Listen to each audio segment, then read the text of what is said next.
Welcome to குட்டீஸ் family kitchen. இன்னைக்கு குட்டீஸ் ஃபேமிலி கிச்சனில் சுண்டக்காய் குழம்பு, அது என்னோடய ஸ்டைலில் எப்படி பண்ணலாம் பார்க்கலாம் வாங்க.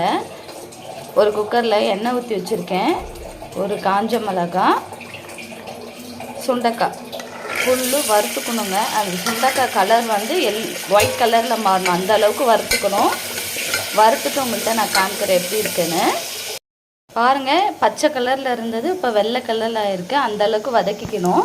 அப்புறமா பூண்டு போட்டுக்கலாம். பூண்டு, வெங்காயம், தக்காளி போட்டு வதக்கிக்கோங்க.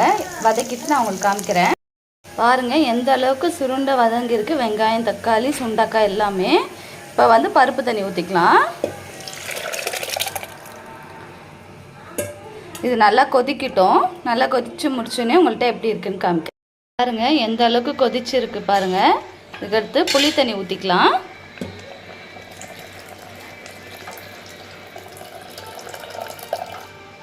இது நல்லா கொதிக்கிட்டோம். கொதிக்க முடிச்ச உடனே நான் இதில் குழம்பு தூள், கொஞ்சம் சாம்பார் தூள் வச்சுருக்கேன். இது ரெண்டுமே போட்டால் தாங்க டேஸ்ட்டு.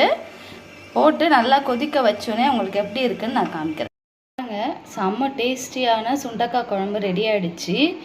மத்தியான டைமில் சூடாக சாப்பாட்டில் இந்த குழம்பு வச்சு சாப்பிடுங்க, செம்மையாக இருக்கும்.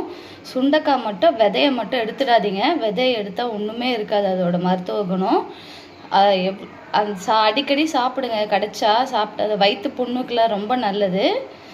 இந்த டிஷ்ஷை ட்ரை பண்ணிவிட்டு எனக்கு கமெண்ட் பண்ணுங்கள், லைக் பண்ணுங்கள், ஷேர் பண்ணுங்கள், மறக்காமல் சப்ஸ்கிரைப் பண்ணுங்கள். பாய். நெக்ஸ்ட் வீடியோவில் பார்க்கலாம்.